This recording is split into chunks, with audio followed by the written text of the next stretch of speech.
इन 14 महीने में मुझे सही तरह अंदाजा हुआ है कि यहाँ तो बेचारा कमजोर पिस जाता है। यहाँ तो जो हमारा इंसाफ का निजाम है उस बेचारा उसको तो वो बिल्कुल नहाता है, उसको माशरा बिल्कुल उसकी हिफाजत नहीं करता। मैं अपनी पार्टी को भी कहता हूँ कि जो अब हमारे से गुजर रही है, हमारे घरों में घुस घुस के, रिश्तेदारों के बच्चों को उठा के ले जाते हैं, औरतों को तंग बदतमीजी करते हैं, कहीं की जगह औरतें भी उठाई हैं, उनसे बदतमीजी की है, सेफ लूट लिए हैं, घर लूट लिए हैं, घर तोड़ दिए हैं, बिजनेसेस बंद कर दिए हैं।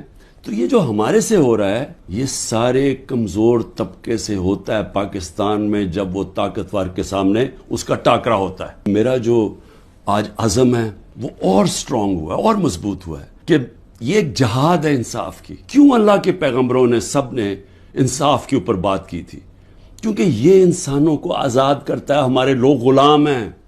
हकीकी आज़ादी इसलिए है। तफ्तीश क्या थी जी कि 9 मई को बहुत बड़ी साजिश हुई और आप मुझे पूछ रहे हैं कि आप साजिश का हिस्सा थे। मैंने उनको कहा साजिश हुई, इसमें कोई शक नहीं, वो साजिश थी, लेकिन साजिश से फायदा किसको हुआ और नुकसान किसको हुआ? अगर साजिश से हमें फायदा होता तो तभी आप कहते ना कि हमने साजिश की है। ये सारे जो आज ऊपर बैठे हुए हैं इनको फायदा हुआ है, और इनको फायदा किसने करवाया? मुल्क की एस्टेब्लिशमेंट ने। और इन्होंने कामयाबी से एस्टेब्लिशमेंट को इस्तेमाल किया और इन्होंने उस एस्टेब्लिशमेंट को उनके साथ मिलकर साजिश की। ये साजिश कभी ना होती जब ये दोनों मिलकर ना करते। और बहुत बड़ी साजिश हमारे से नहीं हुई, पाकिस्तान से हुई है। पहले से ही तैयारी थी कि जो भी रद्द अमल आएगा वो पहले से तैयार बैठे थे कि इन्होंने ये बिल्डिंग चलानी है। और मैं इंशाअल्लाह जिस दिन इंडिपेंडेंट इन्वेस्टिगेशन हुई मैं साबित करूंगा। अस्करी टावर्स का एक गवाह है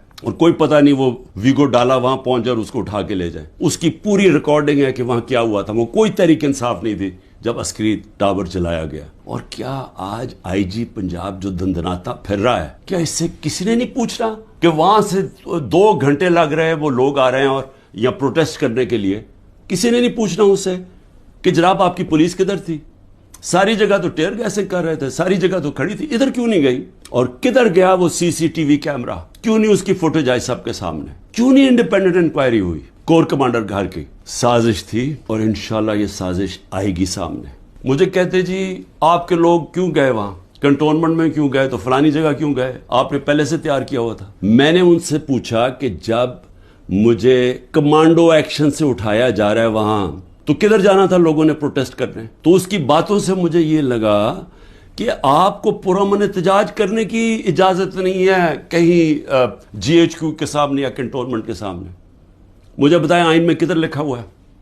कहीं आइन में लिखा हुआ है तो मैं मानूं कि मैंने कानून तोड़ा है।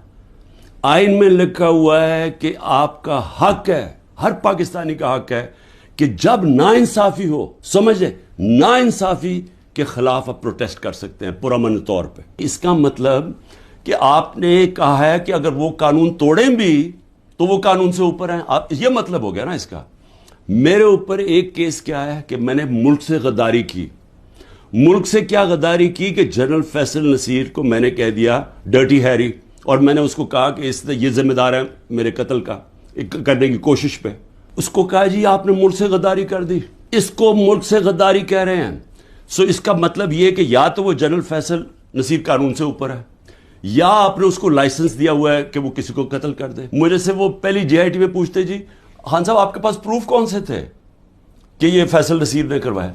मैंने कहा आपने जो कोयटा में 4 घंटे जो वो कत्ल हुआ है वकील, उसके ऊपर तफ्तीश की थी, कोई सबूत मिले थे जब मेरे ऊपर 302 का कत्ल का पर्चा डाल दिया?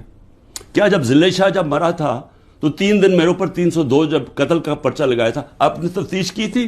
तो जब FIR का मतलब होता है फर्स्ट इन्वेस्टिगेटिंग रिपोर्ट, तो जब वो तफ्तीश होगी तो पता चलेगा ना। बयान लिए जा रहे हैं जो जेलों के अंदर लोग हैं, जो खास तौर पे जिनको इन्होंने समझा जी जियो फेंसिंग में आ गए, उनसे बयान क्या लिया जा रहा है? मेरे सीनियर लीडरशिप जो जेलों में है कि जी 164 का बयान दें कि इमरान खान ने हमें हुक्म दिया था कि वहां जाके घर जलाओ, ये इमरान खान का हुक्म है। ये उनसे बयान ले रहे हैं।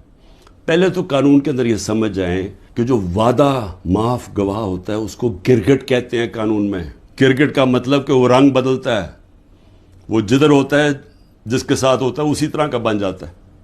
اس کی کوئی اہمیت نہیں ہوتی. 2 مہینے سے کوشش کر رہے ہیں. اعظم خان کو ادھر پکڑا ہوا ہے, سینئر پاکستان کا سینئر بیوروکریٹ, اس کو اغوا کیا ہوا ہے. اس سے پوچھ رہے ہیں کہ عمران خان کے خلاف کوئی بیان دو, کوئی 164 کا وعدہ معاف ہوا. ٹی وی پروگرام پہ کہہ رہے ہیں, ٹی وی پروگرام کی شرم بھی نہیں آ رہی کہ کیئر ٹیکر کا مطلب ہوتا ہے غیر جانبدار, نیوٹرل. وہ کہہ رہے ہیں جی ہم نے بانٹا تھا کہ اس کو اتنے نمائندے اے این پی کے آئیں گے, اتنے جے یو آئی کے آئیں گے اور اتنے فلانے کے آئیں گے.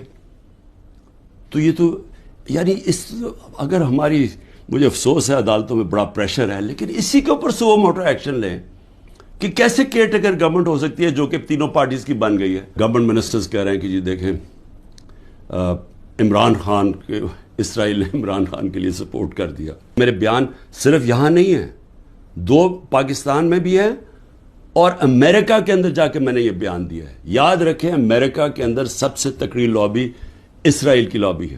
امریکہ کے اندر سننے کے میں نے بیان کیا دیا, اور پاکستان میں بھی پرائم منسٹر ہوتے ہوئے. امریکہ میں میری بیان کی کیا اہمیت ہے, کیونکہ یہ جو 2 ہیں نا, نواز شریف اور زرداری یا ان کے بچے, میں چیلنج کرتا ہوں کہ یہ جا کے امریکہ کیا پاکستان میں بیان دے دے ان کے خلاف, لیکن امریکہ میں جا کے دے. ان کی اتنی جرت نہیں تھی کہ جب امریکہ نے اور ہندوستان نے مل کے موڈی کے دورے پہ امریکہ جب جوائنٹ سٹیٹمنٹ دی اور انہوں نے کہا کہ پاکستان کا نام لیا, بائیلیٹرل ٹاکس میں پاکستان کا نام آتا ہے کہ جی پاکستان کراس بارڈر ٹیررزم کر رہی ہے اور پاکستان کو بند کرنی چاہیے.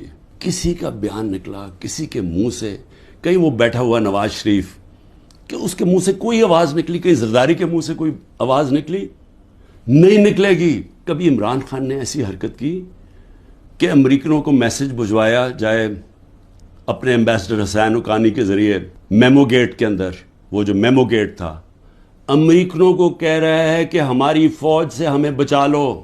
اس کو آج پرائم پوزیشن میں بیٹھا ملک کے فیصلے کر رہا ہے. اور دوسرا جس کو اتنا پیار تھا مودی کے ساتھ کہ اس کو گھر پہ شادی پہ بلا لیا, جبکہ وہ پاکستان کے آرمی چیف کو دہشت گرد کہہ رہا تھا موڈی. وہ کہتا پرائم منسٹر ٹھیک ہے لیکن وہ تو پتلا ہے, دہشت گرد پاکستانی فوج کو کہہ رہا تھا. ڈان لیگز کے اندر کیا ہوا, وہی کہہ رہا تھا نا کہ ہم تو بے بس ہیں جناب, ہماری فوج دہشت گردی کر رہی ہے. وہ لوگ آج ملک کے فیصلے کریں اور وہ باہر بیٹھ کے اپنے بڑے بڑے محلات کے اندر اربوں روپے کی پراپرٹیز کے اندر وہ بیٹھ کے جناب وہاں فیصلے کریں کہ جی ملک میں کیا ہوگا, ملک میں الیکشن کب ہوگا, وہ فیصلے کریں. اور یہاں کیا نظر نہیں آ رہا ہماری اسٹیبلشمنٹ کو, آپ کو نظر نہیں آ رہا کہ یہ کر کیا رہے ہیں اس ملک کے ساتھ. بڑی خواب ہے پاکستان کی, بڑا اس کے لیے بہت بڑے ذہن تھے علامہ اقبال, اس کے لیے جس نے کس طرح کی سٹرگل کی, وہ بہت ہی بڑے لیڈر تھے قائد اعظم. یہ ہمیں بدترین غلامی کی طرف جو لے کے جایا جا رہا ہے, نہ کوئی انسانیت رہے گی, نہ کوئی حقوق ہے, جو مرضی چاہے کریں, کوئی قانون توڑیں, چوروں کو اوپر بٹھا دو. جو فورن پالیسی ایسی ہے کہ ہم ساری دنیا میں ذلیل ہو رہے ہیں آج. میں بھی ہر قربانی کے لیے تیار ہوں اس ملک کی آزادی کے لیے, اور میں آپ سب کو کہہ رہا ہوں کہ آپ کو تیار ہونا پڑے گا قربانی کے لیے, کیونکہ آزادی گھر میں بیٹھ کے نہیں ملتی. زنجیریں گرتی نہیں ہیں, توڑنی پڑتی ہیں, جد و جہد کرنی پڑتی ہے.